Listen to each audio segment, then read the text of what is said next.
अस्सलाम वालेकुम नाज़रीन, मैं हूं आपका मेज़बान सैयद शहरियार आसिम। आप लोग देख रहे हैं आज न्यूज़ की खुसूसी ट्रांसमिशन एशिया कप 2025। कुछ क्रिकेट हो जाए, बड़ा इंटरेस्टिंग मैच इस वक्त जारी है। आज मैच अफगानिस्तान और श्रीलंका के दरमियान जारी है। अफगानिस्तान ने टॉस जीतने के बाद पहले बैटिंग की। शुरू में हमें ऐसा लग रहा था कि अफगानिस्तान बहुत बुरी तरह हारेगा, लेकिन नबी ने नो डाउट ऐसी ज़बरदस्त इनिंग खेली कि उन्होंने 169 रन स्कोर किए 8 खिलाड़ियों के नुकसान पे। श्रीलंका के अभी तक 4 खिलाड़ी आउट है, बैटिंग अभी जारी है, कुछ भी हो सकता है। लेकिन अगर आज के मैच में हम बैटिंग की बात करें तो नो डाउट जो अफगानिस्तान टीम में मेरा फेवरेट प्लेयर है नबी, उसने बहुत अच्छी बैटिंग करी और आखिरी के 2 ओवर तो जिसे कहते हैं नसीम भाई खा गए। ये जो वेला लागे थे, इन्होंने वेलापन कर दिया एंड में। हाँ, वाकई में जो 33 रन लास्ट ओवर में और आखिरी 2 ओवर में 49 रन बने, उसने अफगानिस्तान की पोजीशन इतनी स्ट्रांग कर दी। और नबी को बहुत क्रेडिट जाएगा कि जिन्होंने 272.72 की औसत से की स्ट्राइक रेट से बैटिंग की है और 7वें नंबर पे आके उन्होंने जो बारी ली है, शानदार किस्म की बारी थी उनकी। और 22 गेंदों पे उन्होंने 6 छक्के जो लगाए, 3 चौके लगाए, 5 छक्के तो आखिरी ओवर में वेला लेके को लगाए, वो वेला ही नजर आया, वेला कर गया वो टीम को। आखिरी के तो 2 ओवर्स थे ना, उन्होंने पूरा मैच तब्दील कर लिया, वरना शुरू में बहुत ही वीक सिचुएशन थी। वहीं नसीम भाई, मैच पे बात करने से पहले, अभी मैच खत्म नहीं हुआ है लेकिन राशिद खान पे मीम्स आना शुरू हो गए। लोग इतना मजाक उड़ा रहे हैं उनका कि उन्हें तो पहले ये प्रॉब्लम थी कि जी पाकिस्तानी अंपायर जो है वो हमारे खिलाफ बेईमानी कर रहे हैं। तो हुआ ये कि राशिद खान जब आउट हुए तो उन्होंने फौरन कहा कि नहीं भाई रिव्यू लूंगा रिव्यू। तो सबने कहा भाई पीछे देख लो, बोल्ड हुए हो तुम। मतलब ने दिखाया, हमारे आसिफ याकूब थे, एम्पायर ने भी दिखाया और वो बॉलर भी हंस रहे थे सब। और अभी सोशल मीडिया पे दुनिया हंस रही है कि भाई इतना दिमाग कहाँ है। ये राशिद खान का दिमाग कहाँ था, अभी उनकी कमर में भी लग गई हल्की सी वो बड़ी कोई हैरानकुन चीज थी। और इस बार भी इत्तेफाक की बात है, वो पहले फैसल आफरीदी से हाथ नहीं मिला रहे थे हमारे अंपायर से, और इंटरनेशनल क्रिकेट काउंसिल ने कोई नोटिस नहीं लिया। आप जरा देखें। और आज भी जो है ना, वो पैर पे गेंद लगी है, सामने पाकिस्तानी अंपायर थे आसिफ याकूब, और उन्होंने रिव्यू लेने की कोशिश की। अंपायर ने दिखाया भाई फिर तुम हाथ नहीं मिलाओगे, विकेट तो देख लो, बोल्ड हुए हो तुम। तो वो बड़ा एक मजाक वैसे आजकल राशिद खान का बन रहा है, ऐसा बन रहा है कि मैं इस बात पे हैरान हूं कि अभी तो मैच खत्म नहीं हुआ और सोशल मीडिया पे ऐसे मीम्स आ रहे हैं और फिर सब कह रहे हैं उनकी नाजुक सी कमर थी, उसमें लचक आ गई है, वो आउच पकड़ के खड़े हो गए। अगर हम राशिद खान की परफॉर्मेंस की बात करते हैं, मैंने लास्ट टाइम उन्हें वार्न किया था ग्राउंड में घूरना नहीं, तो आज तो वो बैटिंग में भी नहीं घूर रहे थे, वो हेलीकॉप्टर शॉट मारने में लगे हुए थे। इतना वो था कि देख ही नहीं रहे थे, नो लुक शॉट। लेकिन अगर परफॉर्मेंस की बात करें तो 4 ओवर में 23 रन दिए लेकिन कोई विकेट नहीं ली। अगर आज का मैच जीतता है अफगानिस्तान तो क्रेडिट नबी को जाएगा और हारता है तो राशिद खान को जाएगा। देखिए, क्रूशियल मैच में जब आपकी टीम, नबी ने आपकी टीम को एक ऐसी जगह पे लाके खड़ा कर दिया तो टीम एक्सपेक्ट कर रही है जी आप चैंपियन बॉलर हैं, आप विकेट तो लेके देंगे अपनी टीम को।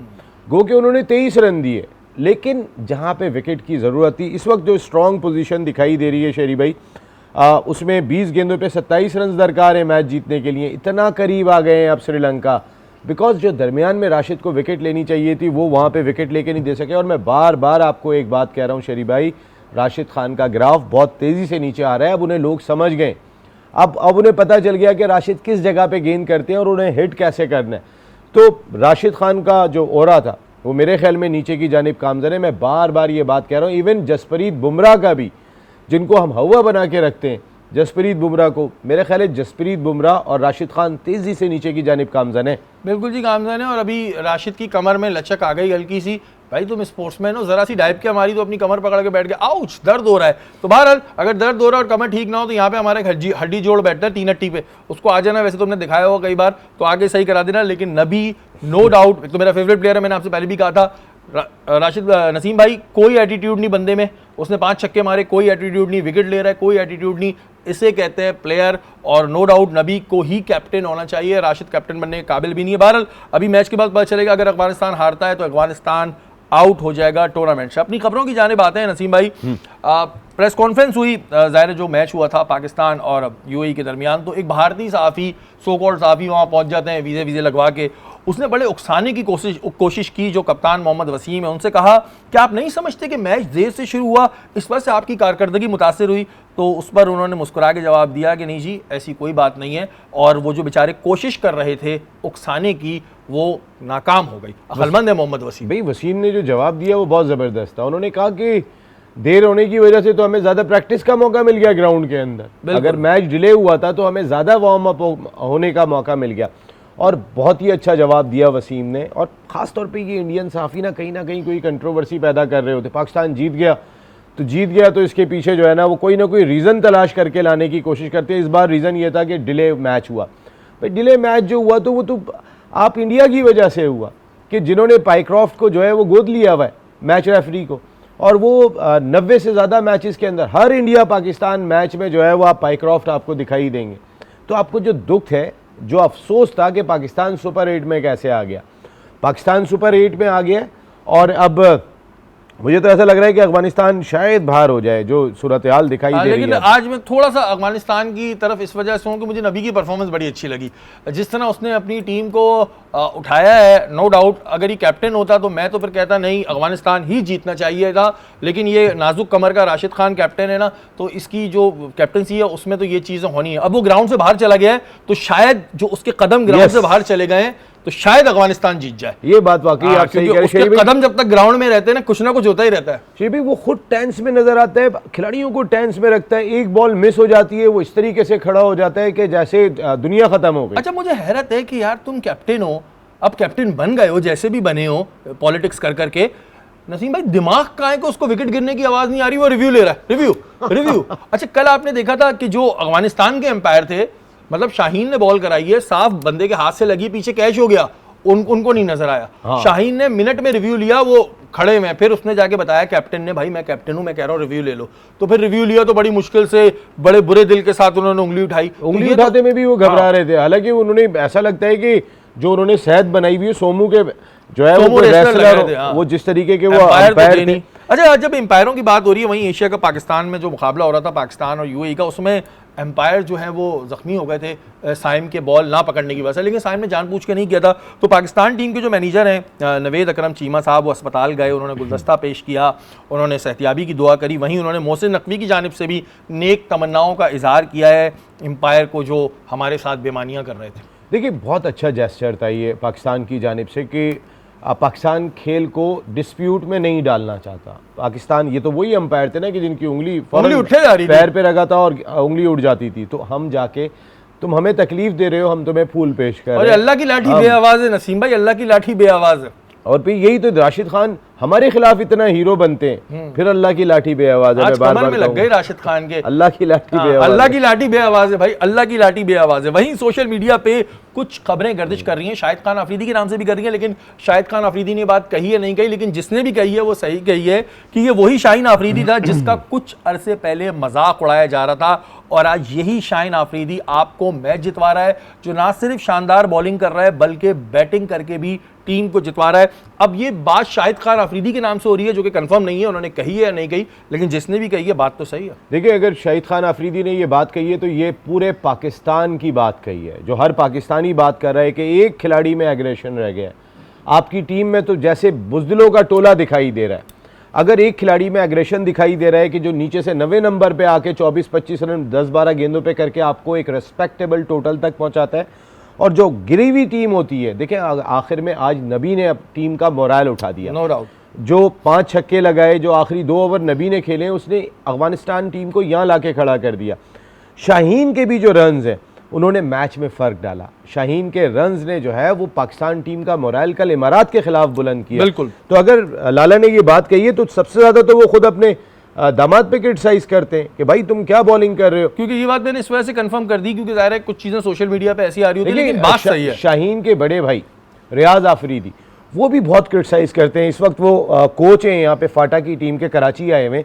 उन्होंने कहा कि मैं शाहीन से बॉलिंग चाहता हूँ, मुझे शाहीन से बॉलिंग चाहिए। और रियाज आफरीदी वो शख्सियत है पाकिस्तान के लिए टेस्ट क्रिकेट खेल चुके जिन्होंने शाहीन को बनाया है। आज अगर शाहीन है उसमें रियाज आफरीदी का सबसे बड़ा रोल है। और मैं ये समझता हूँ कि नसीम भाई इस वक्त जो पाकिस्तान टीम की सूरत हाल है, कप्तान बना देना चाहिए शाहीन को, क्योंकि इस वक्त में हमें एक ऐसे शख्स की ज़रूरत है जो थोड़ा एग्रेसिव हो और बहादुर हो। लेकिन शाहीन को भी ये मशवरा दूंगा कि शाहीन जब इंशाल्लाह आप कप्तान बन जाएं तो थोड़ा अपने गुस्से पे काबू रखें और थोड़ा सा ज़रा अपने अंदर आज़ी लेकर आएँ। जो चीज़ मैंने नोट की है, तो ये आपको मशवरा है। या वक्त तो एक ब्रेक का, ब्रेक के बाद हाजिर होता है। Smashed it. He smashed it.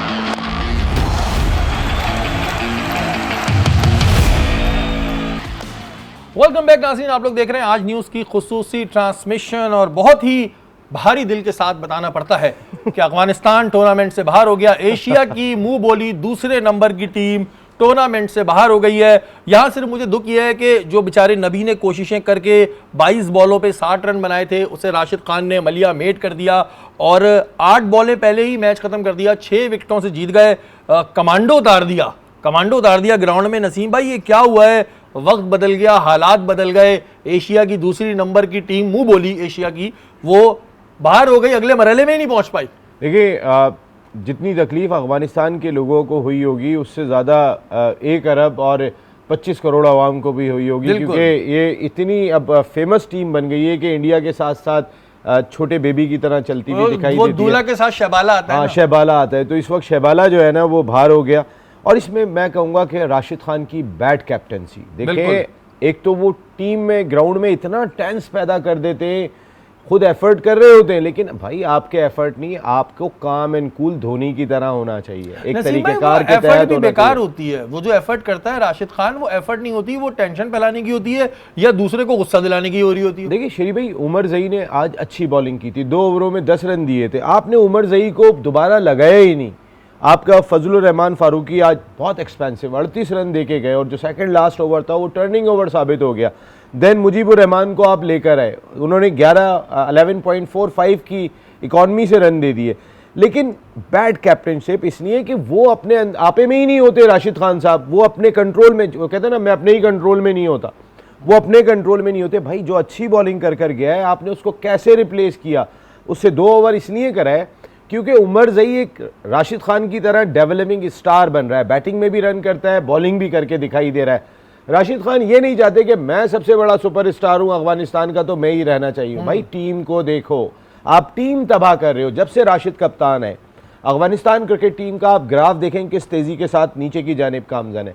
जरूरी नहीं होता, बाबर आजम को हमने कप्तान लगाया था ना, वो हमारा नंबर 1 प्लेयर था, लेकिन उसके बाद बाबर का भी ग्राफ नीचे आया और टीम का भी ग्राफ नीचे आया। फैसले सोच समझ के होने चाहिए, उसमें क्या कैपेबल है कप्तानी का।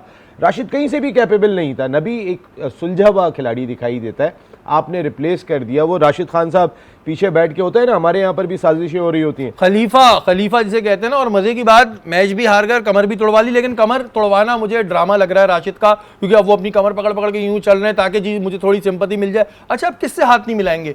उस वक्त तो हमारे एक एम्पायर से हाथ नहीं मिलाया था, अब ये तो नहीं कहेंगे मेरी कमर में चोट लगी, पाकिस्तानी एम्पायर इसका जिम्मेदार है?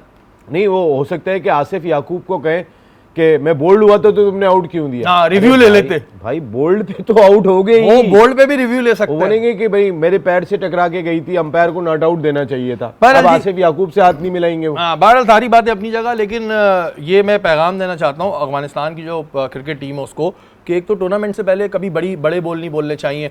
टूर्नामेंट से पहले एशिया की बड़ी टीम, दूसरे नंबर की बड़ी टीम, ज़ाहिर पहले नंबर पे तो अब्बू हैं, तो अब्बू को तो बोल नहीं सकते, तो हम दूसरे नंबर पे आ जाएं, शहबाले बन जाएं। क्या हुआ आपके? वो जोनाथन थन टन पुन हो गए, वो भी उनके कोच भी बड़ी बड़ी बातें कर रहे थे। तो आप जो हैं वो ज़ाहिर बांग्लादेश, श्रीलंका, पाकिस्तान और इंडिया के बाद आते हैं एशिया में। तो अब आप जो कैटेगरी में आते हैं, ओमान, हांगकांग, इनकी कैटेगरी में आप आते हैं, तो खुशफहमियों से बाहर आ जाएं। और ये एक लेसन है। देखिए ना, वो सुसु क्या नाम था वो, सुसु मेहता, हाँ, सुशांत मेहता यार, आप भी मिक्स कर नाम देते जहन से निकल जाता। सुशांत मेहता, उन्होंने लांती बोला था इन्हें, हाँ, और जब वो बांग्लादेश से हारे थे। आज अगर 170 रन बना के आए तो मैं देखता हूँ कि भाई वो सुसु क्या कहते हैं, अब ये भी मेहता क्या कहते हैं। लेकिन बहरहाल मुझे जो मुंह से नाम नहीं निकल, थोड़ा फंस जाता है हम लोगों के मुंह में ना, ऐसा हो जाता है, प्रॉब्लम हो जाता है। लेकिन जो मुझे सबसे ज्यादा दुख है वो नबी के लिए। नबी, यू आर टू गुड। मैं दुआ करूंगा कि आप अफगानिस्तान टीम के कैप्टन भी बन के आए और राशिद जैसे लोगों से अफगानिस्तान टीम को महफूज रखा जाए। आते हैं जी अपनी अगली खबरों के जानिब।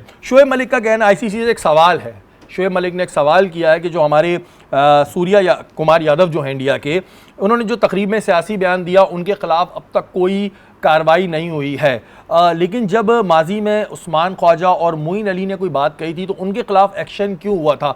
तो जब अगर उनके खिलाफ एक्शन हो सकता है तो ये जो सूर्या कुमार यादव साहब हैं, इनके खिलाफ एक्शन क्यों नहीं हो रहा? बात तो सही कर रहा है भाई। देखिए, उन्होंने तो बात की थी उन मजलूमों के लिए जिन पे जुल्म हो रहा है फ़लस्तीन में, उन्होंने तो उनके लिए आवाज़ बुलंद की थी। मेरे ख्याल है कि सभी को बुलंद करनी चाहिए उनके लिए आवाज़, के जिस तरीके से आप उनको जिस तरीके से कुचला जा रहा है, तो इस पे उन्होंने आवाज़ बुलंद की थी। और उन्होंने गलत आवाज़ बुलंद नहीं की थी, लेकिन इसके बावजूद इंटरनेशनल क्रिकेट काउंसिल ने ये बात कही कि आप सियासी मामलात में नहीं जा सकते। तो ये सूर्या कुमार यादव जो ऑपरेशन सिंदूर का, एक तो ऑपरेशन सिंदूर का इनको लफ्ज़ का मुंह से निकालते हुए शर्म नहीं आती, हमें बोलते हुए हंसी आ रही है, हमें हंसी आती है कि इनको शर्म नहीं आती ऑपरेशन सिंदूर, और फिर साथ में कि इनकी इंस्पायरेशन कौन है, इनकी फोर्सेस हारे हुए उस पे हमें फिर हंसी आती है हाँ। कि भाई ये कैसी इंस्पायरेशन है तुम्हारी कि कभी हम किसी को उतार के 1-2 चमाट मार के और चाय पिला के उसकी वर्दी रख के भेज देते हैं, या कभी हीरो बना देते हैं, उसको वो हीरो बना दे, उन्हें एयरफोर्स का सरबराह बना दिया था। अच्छा, मुझे इस बात पे हंसी आती है नसीम भाई कि ये तो एक बड़ी बेइज्जती की बात है कि भाई जाहिर है तुमने एक तो जहाज गिरा दिया, फिर तुम हमारे लौंडों से भी कुटे, उन्होंने भी मारा, फिर फौज ने आगे बचाया, भी मारा। हाँ वही तो बोल रहा हूं, हमारे लौंडे उन्होंने कूट दिया पकड़ के। उसके बाद जाने के बाद इसमें बहादुरी क्या थी? फिर तुमने फौरन हाथ पांव जोड़े, भाई वापस दे दो, भाई वापस दे दो। हमने कहा ले लो यार, हमें क्या करना है इसका। उसके बाद वो बहादुर किस चीज का हुआ भाई? कल मुझे समझाए कोई। कल मैं एक चैनल पे था, तो वहाँ पे इंडियन सहाफ़ी थे एक ना, तो मैं नाम कोड नहीं कर रहा, तो वो ऐसी जो है ना कहने लगे कि, मैंने कहा भाई देखें वो जो हम तो इतना प्यार करते हैं आप लोगों से कि बस ज़्यादा नहीं मारते, 1-2 चमाट मारे, ये वो चाय भी पिला के फिर वापस भेज देते हैं। वो तो एकदम मुझे जवाब देते हैं, कहते हैं कि वो तो क्यों भेजा था हमें पता है, वो तो हमें पता है। मैंने कहा यार बस तुम्हें ही पता है, बाकी दुनिया को तो ये पता है कि हमने 2-4 थप्पड़ अप्पड़ मारे, तबीयत सेट की और भेज दिया, वो आपका एयर चीफ बन गया। मैंने कहा आपका एयर चीफ इतनी आसानी से बन जाता है भाई? अच्छा, वैसे पाकिस्तानी कौम का एक बड़ा, पाकिस्तानी उसका एक फोर्सेस का एक बड़ी अच्छी चीज़ है कि हम देखते हैं अक्सर कुछ लोग पुलिस वाले सॉफ्टवेयर अपडेट करते हैं, हमने इंडिया वालों के भी सॉफ्टवेयर अपडेट किए हैं। वो जो आया था उसका सॉफ्टवेयर अपडेट हुआ, पहले वो उड़ा होगा जहाज लेके भी, जैसे ही गिरा मुझे बचा लो, फिर उसने कहा नहीं ठीक फैंटास्टिक ये वो, और फिर वो भागा। हमने कपड़े भी दिए उसको क्योंकि उसके वाले तो रख लिए थे भाई। तो ये चीजें होती है। ये तो चेक करो कि तो भाई ये अगर हमारा आदमी बन के तो नहीं गया वहाँ पे के उल्टा सीधा सिखा रहा है वहाँ पे एयरफोर्स को। हाँ, आईसीसी इस तरह की चीजें, भाई ये सवाल तो बनता है। और अगर आईसीसी, बहरहाल वहाँ भी टिंगू बैठा हुआ है, क्या बोलूँ यार मैं, आईसीसी के जो नीचे वाले बैठे हुए उन्हें देखना चाहिए कि भाई अगर आप सूर्या कुमार के खिलाफ एक्शन नहीं लेंगे तो फिर ठीक है, आइंदा फिर जिसकी मर्जी वो बोलेगा और जैसा बोलता रहेगा। पाकिस्तानी ऑलराउंडर सलमान अली आगा ने कहा, एक तो जब इसको ऑलराउंडर कहते हैं तो मैं सोच में पड़ जाता हूँ, जैसे राशिद खान को कप्तानी से हटाने की जरूरत है ना, ऐसी सलमान अली आगा को भी है फौरी तौर पे। हाँ, उन्होंने कहा हमने मैच जीत लिया, मिडिल ऑर्डर की बैटिंग में अभी बेहतरी की जरूरत है। और सलमान अली आगा ने कहा हमें मिडिल ऑर्डर में बेहतरी बनानी होगी। जबकि जो साबिका कप्तान है मिसबाह उल हक के, उन्होंने कहा हमारी मुश्किलात का आगाज ही शुरू से होता है, मतलब शुरुआत इतनी गंदी होती है कि आगाज हो जाता है। बात तो सही कह रहे हैं मिसबाह भाई, बिल्कुल सही बात कही है। देखे ना साइम अयूब जिस तरीके का प्रेशर टीम पे डाल के जा रहे हैं आने के बाद, और फिर अब पहली फुर्सत में, और फिर सलमान अली आगा ने एक और चीज़ कही, जब इंडिया के मैच के हवाले से उनसे सवाल किया गया, उन्होंने कहा कि हम हर चैलेंज के लिए तैयार हैं। सलमान अली आगा ने कहा, हाँ सलमान, और कहते हैं कि हम हर हरीफ से मुकाबले के लिए तैयार हैं। अल्लाह करे आप तैयार हो जाओ, हमारी बड़ी दुआएं हैं आपके साथ पीछे। लेकिन दुआएं कर करके थक गए। देखिए आप इस टीम में 5 ओपनर खेल रहे हैं, ये नहीं लिखा हुआ कि साइम अयूब ही ओपन करेंगे और साहबजादा फरहान ही ओपन करेंगे, यहाँ फ़खर भी आपके साथ है। और मैं फिर बार बार बात कर रहा हूँ कि हसन नवाज एक बहादुर बैटर है जिसको मिडिल ऑर्डर में कोयटा ग्लैडिएटर्स ने इतनी खूबसूरती से सेटल कर दिया था, लेकिन आप उसको नीचे से नीचे लेके चले जा रहे हो। सलमान आगा ऊपर बैटिंग करने आ जाते हैं, अब आप उसको, एक बहादुर है, बहादुरी की ज़रूरत है टीम को, आप हसन नवाज से ओपन कराएं, फ़खर को ऊपर लेकर आएँ और साहबजादा फरहान को 4 नंबर पे लाएं। आपके पास हारिस मौजूद है, हारिस को भी नीचे ही रखें। लेकिन अब एक बिल्कुल आउट ऑफ द बॉक्स आप इंडिया से मैच खेल रहे हैं संडे को, आप अपने ओपनर बदल दें। अगर फ़खर नहीं है तो हारिस के साथ हसन को करवाएं ओपन, वरना उसको तो आप बिल्कुल ज़ाया कर रहे हैं नीचे। ये तो सलमान अली आगा की बात हो गई। वहीं जो साबिका कप्तान है मोहम्मद हफीज़, उन्होंने कहा है कि साइम जिम्मेदारी नहीं ले रहा है और ये मुकम्मल तौर पे इसी की गलती है। मैनेजमेंट ने इसे बहुत सारे चांसेस दिए, इतने मौके तो किसी को भी नहीं मिले। उन्होंने कहा वो T20 और टेस्ट दोनों में नाकाम रहा। तो क्या सही कह रहे हैं हफीज़? बिल्कुल सही बात कह रहे हैं। देखें ना, साइम अयूब जितना खुशकिस्मत क्रिकेटर कोई नहीं है। शुएब हबीब भाई इसको कहते हैं बहुत खुशकिस्मत क्रिकेटर है ये, किसी को इतने चांस नहीं मिलते जितने साइम अयूब को मिले। बड़ा टैलेंट है जी, बड़ा टैलेंट है। कहाँ है, मुझे क्यों नहीं दिख रहा? भाई वो टैलेंट हमें तो नजर आ जाए, वो है कहाँ पे? मेंडिस कैसे खेल के गया, वो कमांडो मेंडिस कैसा खेल के गया। टैलेंट इसको कहते हैं कि जो बारी को लेकर चले, जहाँ ज़रूरत पड़े वहाँ पे हिट करे। और फिर वो आते ही आने के बाद वो जिस तरीके से नो लुक शॉट ने पाकिस्तान क्रिकेट को नो लुक बना दिया, नो लुक ही हो गया, छोड़ दिया सिर्फ एक साइम अयूब की वजह से। और अगर कल भी आप यानी संडे को आप अगर साइम अयूब से ओपन कराते हैं तो आप अहमकों की जन्नत में रह रहे हैं। और अगर साइम अयूब ने ओपनिंग की तो सलाम होगा जो भी इसको ओपनिंग करवाएगा। साइम को बाहर नहीं कर सकते, इसलिए कि साइम बॉलिंग करके थोड़ा दे रहा है, नीचे ले लेकिन आए, नीचे ले आओ थोड़ा भाई उसको नीचे ले आओ। उसको वो घबरा रहा है भाई, पता नहीं क्यों घबरा रहा है, उससे पूछना पड़ेगा उसको कौन से ऐसे ख्वाब आ रहे हैं कि उसको डर लग रहा है। ये तो बहरहाल पूछना पड़ेगा जब कभी साइम मिलेगा। अदरवाइज अब उसको नीचे ले आए, खुदा का वास्ता उससे ओपनिंग मत करवाएं। जब ओपनिंग कराते हैं वहीं हमारा मुराल जो है वो डाउन हो जाता है। यहाँ वक्त तो एक ब्रेक का, ब्रेक के बाद हाजिर होता है। He's smashed it. He's smashed it.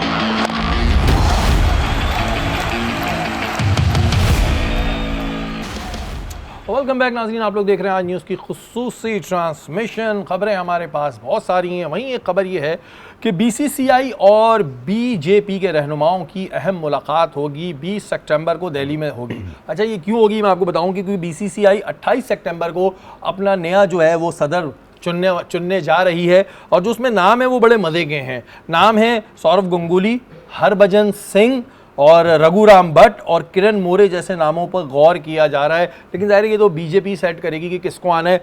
Naseem भाई, ये नाम तो मैंने आपको बता दिया, और अगर हरभजन आ गया तो क्या होगा? कॉमेडी हुआ करेगी फिर।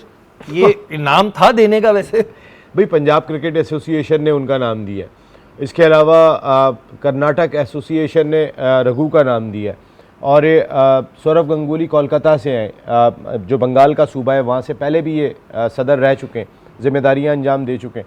इन्होंने जो नाम दिए उसमें मैं अगर बड़े नाम देखता हूं तो सौरव गंगुली और हरभजन सिंह क्रिकेट की दुनिया के, किरण मोरे इनके साबिक विकेट कीपर बैट्समैन है जो इनके मुंबई से जो है ना वो यहाँ से आए। तो इनकी सूबों की लड़ाई भी बड़ी ज़बरदस्त है, और उसमें कौन जीतता है कौन हारता है। देखें, बीजेपी से मीटिंग होने का मकसद यही है कि वो जो टिंगू बैठे हुए हैं वहाँ पर, वो उनके वालिद अमित शाह, तो सारी बात है कि वो कहते हैं ना पहले पूछेंगे कि किसको रखें किसको नहीं रखें। हालांकि अब जो इंतखाब होने जा रहे हैं, और फिर देखें, मैं पहले भारतीय क्रिकेट बोर्ड को बहुत ही क्रेडिट दिया करता था कि वो लोग पूरी तमाम सूबों से निकल के आता है उनका प्रेसिडेंट।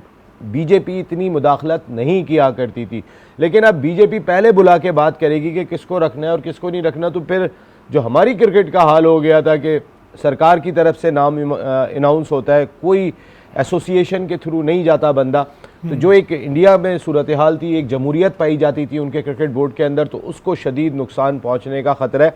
वही बीजेपी, भाई जो एसोसिएशंस के नुमाइंदे आ जाएं, सारी एसोसिएशन अपना अपना बंदा दे दें और उसके बाद इंतखाब कर लें, जो भी इलेक्शन में जीत जाता है। लेकिन यहाँ पर भी बीजेपी कूदेंगे।